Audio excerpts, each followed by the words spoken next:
Ever wondered who's checking your X profile? Here's the truth.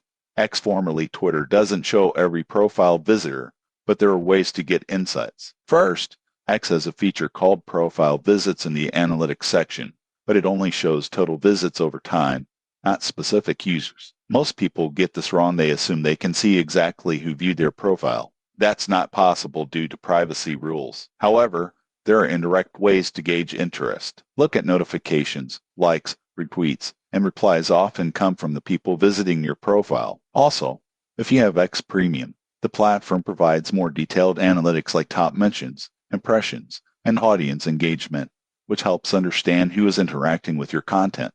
Another tip is to track clicks on links you share. Using URL shorteners like Bitly gives you data on who clicked, which indirectly shows profile engagement. Be careful with third-party apps claiming to reveal profile visitors. They are usually scams and can compromise your account. In conclusion, while you can't see every visitor, X provides analytics tools and engagement insights to understand your audience. Focus on interactions and impressions rather than obsessing over exact profile viewers. Subscribe for more X tips, social media strategies, and ways to grow your online presence.